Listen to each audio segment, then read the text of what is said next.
25 years ago, I sold my soul to the devil to become a corporate executive. I quit it all to play the blues. My name is Tom the Suit Force, and this is Chasing the Blues.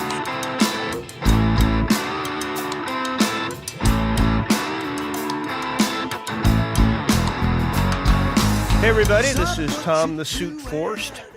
Another great session of Chasing the Blues podcast.com. Today we have a very special guest, Barbara Newman. Barbara is the CEO and president of the Blues Foundation. Barbara, how are you today? I'm doing well, thanks. How are you doing? I'm doing just great. I looked at your background, and it is extensive. Brown University, an amazing university. It's a great place, yeah. Yeah, beautiful place. I live in Connecticut, so I'm close enough to. Oh, so you're nearby. You know the whole I know Rhode Island about it. thing. Sure. I have spent a few forgotten evenings there. So you have a definite major background in nonprofit. You have a tremendous business background, and you became the CEO of the Blues Foundation in 2015. That's right. My predecessor, Jay Seelman, had been here for around 12 years, and he decided it was time for retirement. It's a long time to stay in a job like this. 12 years, I give him a lot of credit. And it seemed like it would be a good fit. So I threw my hat in the ring. Well, from what I see, because I am involved somewhat in the Blues Society, I think 12 minutes is a lot. I don't know if you remember, it's a pretty Barbara, fast and furious job.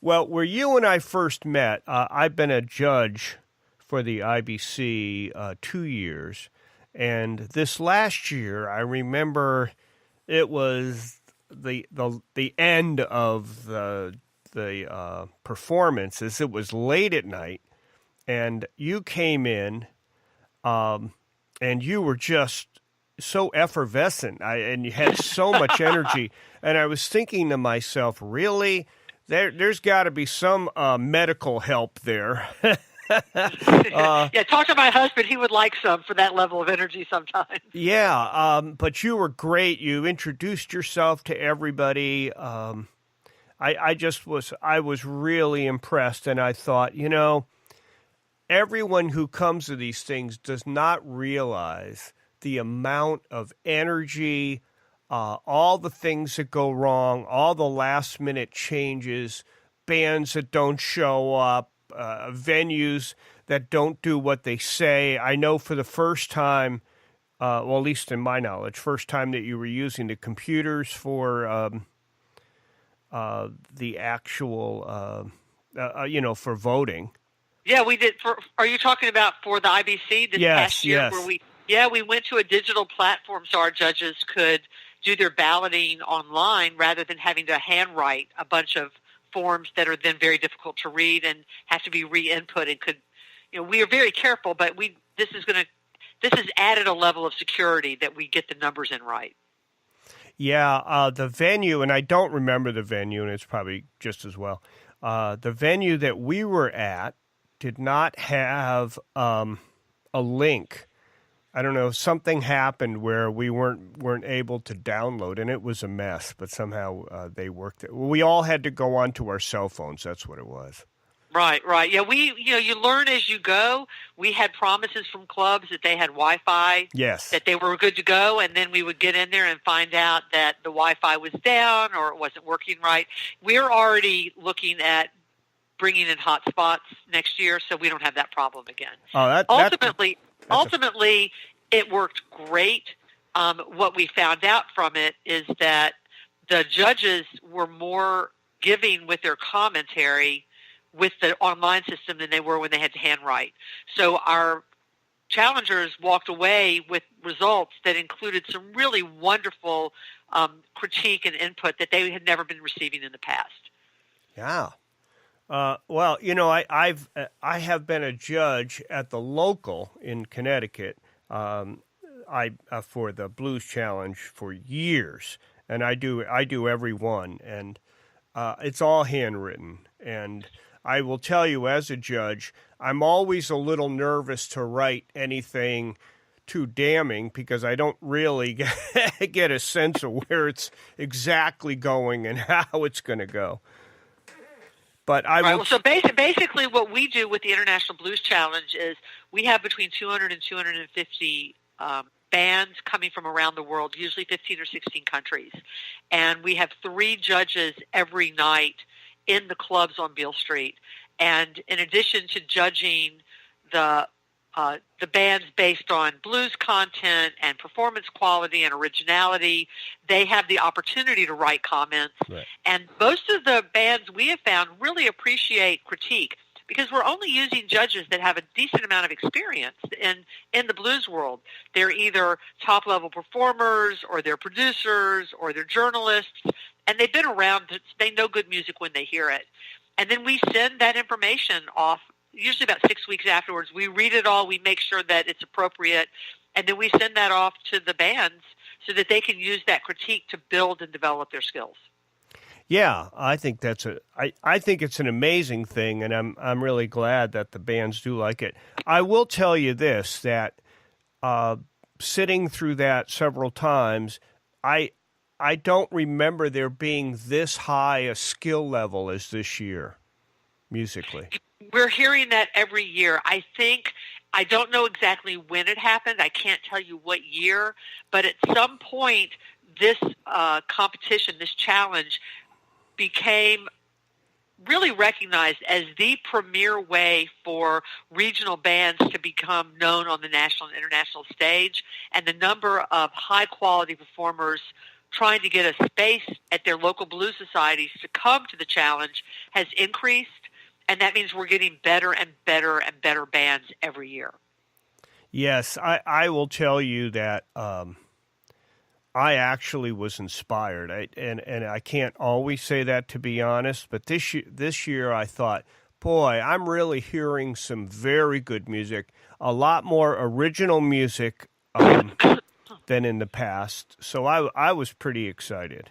Well, it's interesting that you say that, and I'm really glad to hear you say that because around 3 years ago, we pulled together a committee made up of our board members who have deep involvement over years in the International Blues Challenge, and we looked at the scoring and we looked at pretty much everything about the event. We did a full analysis, and we realized that the quality of performance had reached such a high level that from a weighted scale, the scale is weighted. So blues content it has the highest weighting, right, and originality was further down on the list, and we decided if we want these bands and these solo duo performers to really have an opportunity to make it in the music world, they've got to be original, and we upped the weighting on originality, and the word's gotten out after the past 3 years that you've got to be doing your own songs, and if you're going to do a cover, you better make it something that sounds different than the original.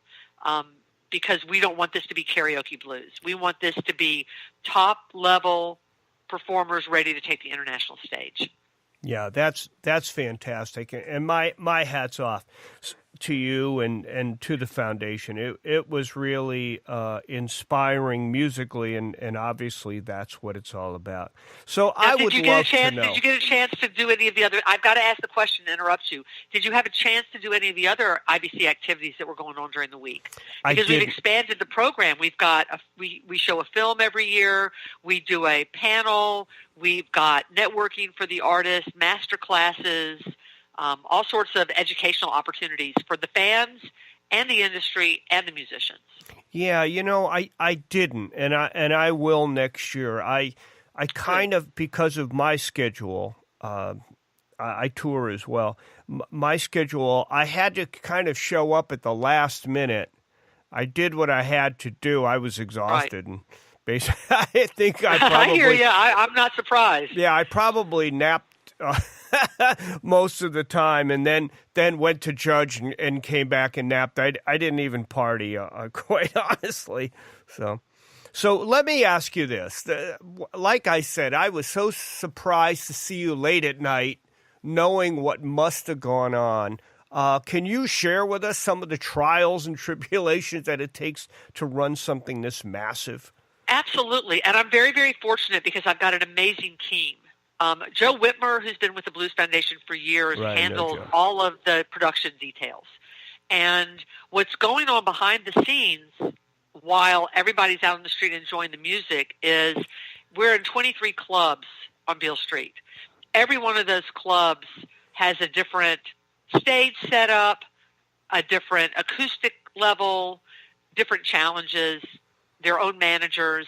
We're having to provide the back line in all the clubs and keep the back line in good shape. Mm-hmm. So, I'm not one of those people wearing the headsets because my role is to check in and make sure everybody's enjoying themselves and having a good time and that things are flowing. But back in headquarters, the big team is wearing headsets and they're talking to the venue coordinators.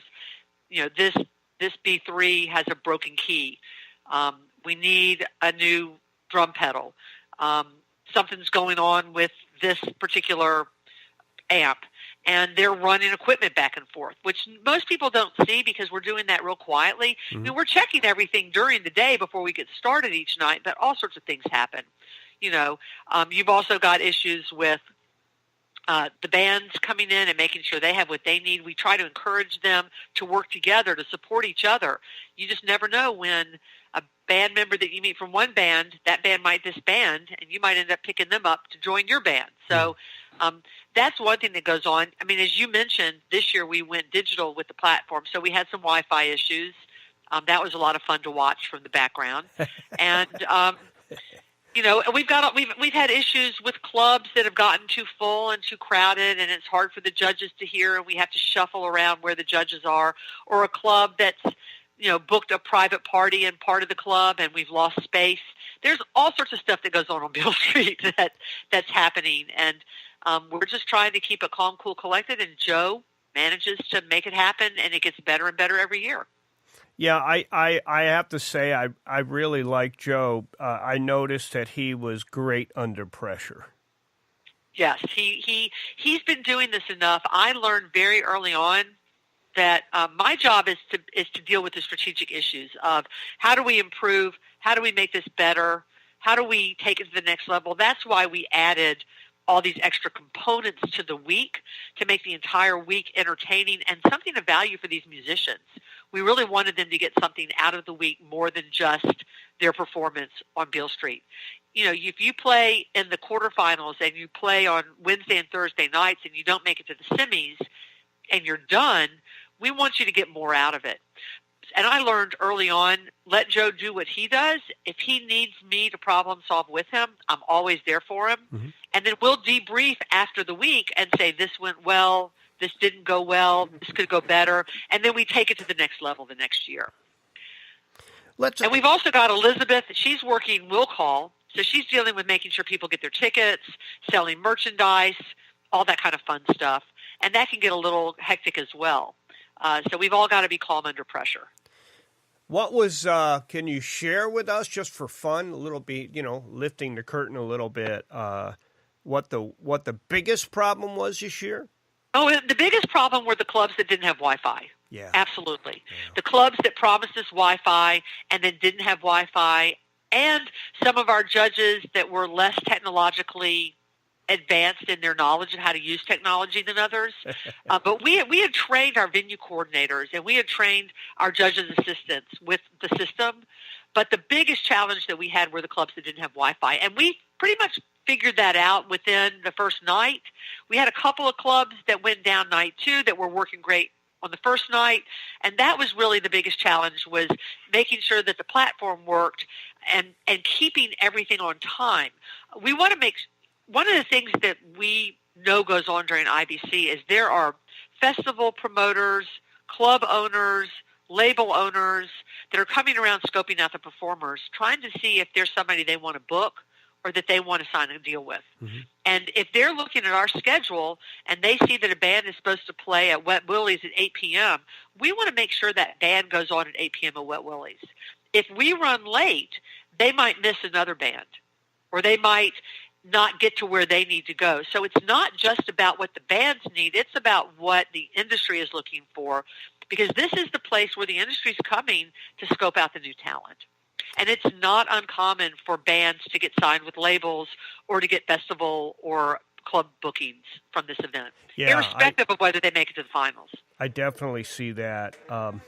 Let's talk about the Blues Foundation for a second, because and we've focused on the IBC mainly because I guess that was my main experience.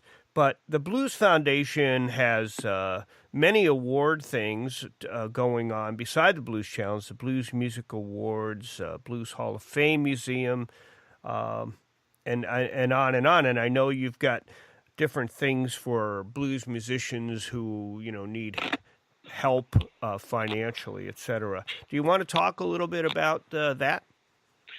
So we'll start with basically all of our major programs. You've actually caught me right in the middle of our final work for the Blues Music Awards.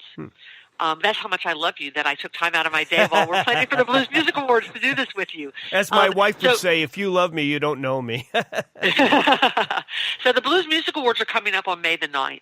That is the biggest night of music in the blues world. We will be celebrating the very best in blues performing and recording of the past year, with 25 different categories, probably 100 nominees, a star-studded show with nominee performances throughout the night, wonderful presenters, a seated dinner, everybody dressed up. We still have a few tickets left if people want to come. I'm going to put a shout-out for that, May 9th. The show will be here in Memphis, Tennessee. It's really the very best in blues. And so we're putting the final touches on that. People can find out everything about the awards at blues.org, buy tickets. The night before that, we induct our newest class into the Blues Hall of Fame. So that's a big night for us as well. This year we'll be inducting Booker T and the MGs, Aretha Franklin, Pee Wee Crayton, Ida Cox, and it's going to be a really, really wonderful night. That's fantastic.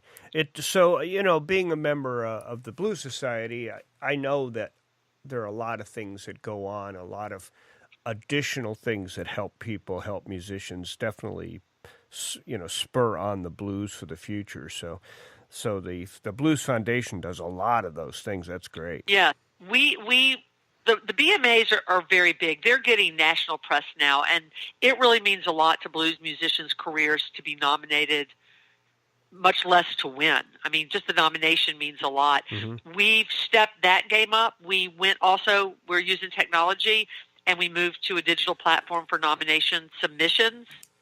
And so any blues artist can submit their music for consideration, no longer needing to ship us hard CDs.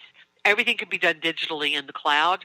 And because of the change, there's a fee for the submission that covers the cost of the production side of managing the submissions.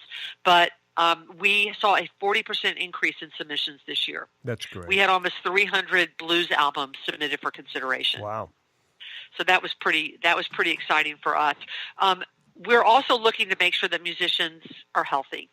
So we oversee and manage the Heart Fund, mm-hmm. which is a designated fund to support musicians' health. We have health screenings that are free for blues musicians and blues industry at the International Blues Challenge, at the Blues Music Awards.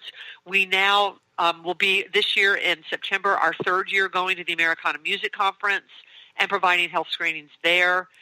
We go to the Big Blues Bender every year, and we provide health screenings there. All free, full blood workup, cholesterol, diabetes, PSAs, hormone screenings.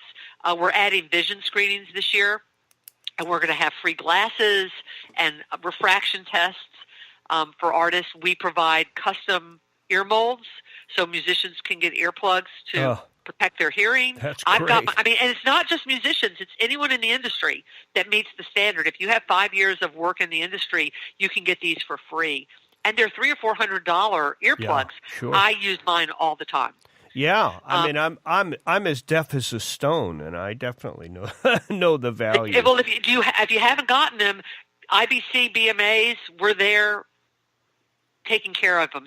I think we do the molds, and then you get the earplugs in about 6 weeks with a little nice carrying case, so you don't lose them. They're really great. That's nice. We also are providing financial assistance for medical, dental, and vision care for musicians in need. So if a musician needs to have dental work done and they can't afford it, we can help support that. You just need to get in touch with us, and we'll send you an application, and then it goes to a committee for review, and then we pay the providers directly for that. And we also support families in need if their loved ones who are blues performers have passed away. We want to make sure blues singers can have dignified funerals. So we help support the cost of that as well. It is it's an inexpensive thing to be buried. So we want to make sure that all the blues musicians that have given their life to the music can have a final farewell that's dignified and that we can help with. That's great. That's great. All of this, and by the way, this fund as well as the Blues Foundation, people can go visit us at blues.org. They can make donations directly to the Heart Fund. They can make donations directly to the Blues Foundation to support our work. We encourage people to become members. Membership starts at just $25 a year. And for that $25, you can vote for the Blues Music Awards. You have information at your fingertips, our monthly newsletters, pre-sales on hotel blocks for the IBC and the BMAs, all sorts of good stuff. Wow.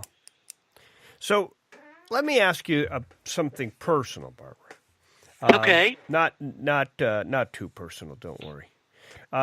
I looked at your background because the very first thing I thought to myself was, okay, if she's involved in this, she's definitely a musician. And then when I looked, I realized that you're more of a music lover, and you've had relatives that have been musicians, etc. But you yourself, at least what I can find, you yourself are not a musician. No, I took the obligatory piano lessons for the first, through elementary school. So I can read music. Oh, good. And I know where the notes are, but no, I am not by any stretch, trained musician. I came from a family of musicians. My great uncle, my grandfather's identical twin brother, was a violinist with the Memphis Symphony Orchestra, and he was a sessions musician at all the studios in Memphis as well as Muscle Shoals. Wow. So, the story I tell, and I've told it before, is that he was part of the string section on Isaac Hayes' Shaft. And oh, wow. when that album came out, and my parents bought the album and brought it home, and I was probably 8 or 9 years old, and we were listening to the music, we had to get very quiet when the strings came on, and my mother was, "That's Uncle Eddie, there's Uncle Eddie." So I grew up around music. I was taken to concerts at a young age. I got a lot of backstage access to go to rehearsals and things like that. And my husband's an entertainment attorney. I see that. So he and I, for probably 20 or 25 years now, have been producing music events as a way for us to give back to different organizations that matter to us as fundraisers. So we've done this for a number of years. So I've seen the production side of how you put together an event. So I had a little experience on that as well. Yeah, that's great. And I noticed, too, that, and on this show we always do this, we always try to tie in a legend, a blues legend, because a lot of our people love blues, and a lot of them are more traditional, and many of our listeners are also musicians themselves. So, Sister Rosetta. Yeah, she's my favorite. I love her music. I love everything about her. I love her stage presence. I love the way she plays that guitar that's almost as big as she is. She could definitely hold her own with the men. The men guitarists tend to get a little more credit than the women, but I think she's as good as, if not better than, all the men. Yeah, well, things are changing in that vein for sure. There are some serious guitar players out there. And we were really excited this year because Laura Chavez was nominated for a Blues Music Award in the instrumentalist guitar category. And so that was real exciting for us to see. And we had some females nominated as bass players and horn players, but, we want to make sure that the guitar club is not just a men's-only club. Oh, good. I definitely... we love the men. Don't get me wrong. We love the men, but we want to make sure that the women have equal opportunities as the men. No, you know what? I like it because, and it's not because they're women, but I've noticed a little bit different sensibility on the instrument, which is, I think, is a good thing. I do master classes as well, and sometimes I find that there are 30 people out there, 50 people out there, and they all sound the same. It's nice to hear someone that might come with a little bit different feeling.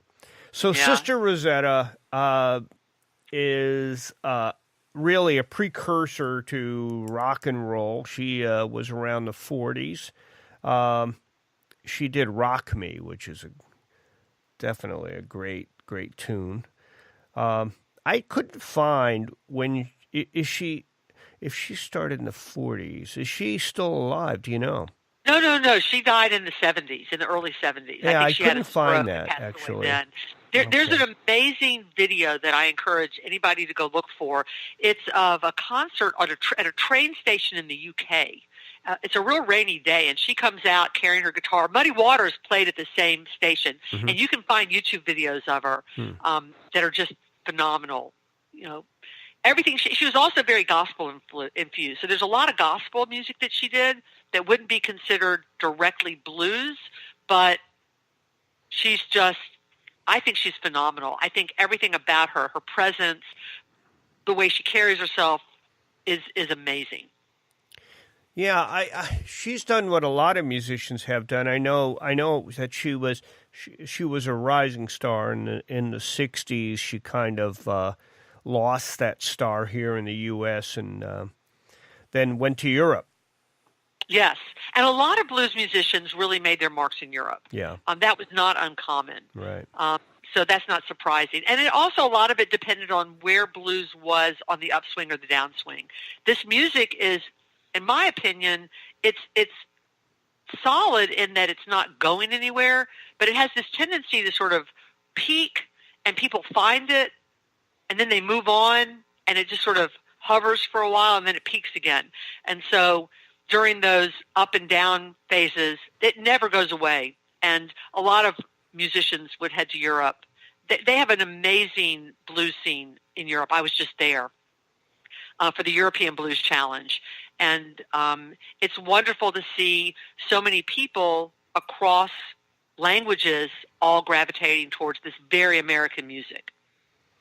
Yes, I just got back. Let's see, 2 months. 2 months ago, I did a month tour in China, and I basically played a blues rock for that show, those shows, and it was amazing to me. And I'm talking about audiences in their 20s, the very young audiences. Man, they just love the blues. They do. There seems to be a big pop of awareness of blues all through Asia. We actually have a Korean Blues Society as an affiliate as of a little over a year ago, and they were so excited they sent a band and a solo duo group and a youth group to the IBC this year. Wow. Which was really fun. The European Blues Challenge, which is held every spring, is run by the European Blues Union, and there were somewhere between 22 and 25 countries represented. They each sent their own band. It was a 2-day event. Wow. And it was just wonderful seeing the excitement in the room around the blues. Yeah, and you know what? To me, and this is important to me, is that blues doesn't stay where it was when it started, that it keeps progressing. And I will say, when I was at the IBC, I got a sense that, geez, some of these players are really stretching what we know traditionally as the blues, and I was happy about that.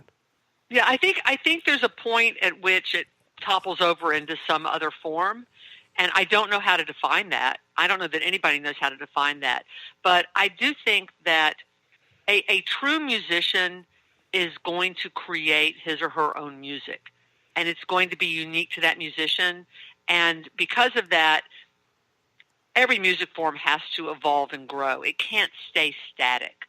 So the blues of the 1920s and 30s morphed into the electric blues in Chicago that came after it. And now the music of today that's blues, it's got its own little edges that are fresh and unique, but it still has to have that root blues sound to it. Otherwise, it moves off into another field. Sure. And that's what the IBC, I mean, that's the reason that blues content gets the highest weighting, because we want to make sure that the bands that are moving through the rounds really are playing blues music. But we wanted original music. Yeah, no, I get it. And for a guy like me, I'm always arguing that almost everything I hear has blues roots to it. But I definitely understand the idea that it has to have more than just the roots. Right. Well, I mean, Willie Dixon famously said, "The blues is the roots, the rest is the fruits." It is the original modern music form. Correct. And pretty much every other American music has branched off of it in some way. And if you listen carefully, you'll hear that blues root below it. Absolutely. Absolutely. That's always, I guess that's always my argument. Barbara, I really appreciate your time. And again, I appreciate you. I really thought, what a nice gesture to be out there so late at what I know must have been many sleepless nights. Can I tell you something? I have the best fun. It's great being around so many blues lovers. I love going in and out of all the clubs and greeting the judges and thanking them for their work, and the venue coordinators and the scorekeepers and the sound man, the sound guys and the club owners, and just seeing the fans and the musicians. Is a pleasure for me. It's an absolute pleasure. I've got a good team that's dealing with the details, and that gives me the freedom to trust that they've got their stuff together, and I can actually go out and hear what people say, ask them what they need, ask them what they want of the Blues Foundation, and keep trying to take it up a notch. Yeah. Well, anybody who is listening, who is a musician, or even somebody who just loves the blues, you can get so much information and support at www.blues.org. And I definitely heartily suggest that anybody who's a musician at any level definitely look at joining their local societies, the blues societies. And come and join the Blues Foundation as well. Do them concurrently. Your local blues societies play a really important role in your local communities, and you absolutely want to support them because they're doing the work to make sure that the blues is vibrant in your communities, clubs, venues, festivals. And then join the Blues Foundation because we're working to help them grow and build their own societies while we're working on an international level to share the music, preserve the history, promote it, educate the next generation. We have another fun Generation Blues that we use for educational purposes, and make sure that we're expanding awareness and ensuring the future. Barbara Newman, thank you so much for your time. I really do appreciate it. I know our listeners appreciate it as well. Thank you so much. It's been great talking with you. Thank you for having me. You too. Chasing the Blues is recorded at Factory Underground Studios in Norwalk, Connecticut. You can learn more about Factory Underground at factoryundergroundstudio.com. And connect with me on Instagram, Twitter, and Facebook at Tom the Suit Forced. You can find my music, tour dates, merch, and more on tomthesuitforce.com. Thank you for listening.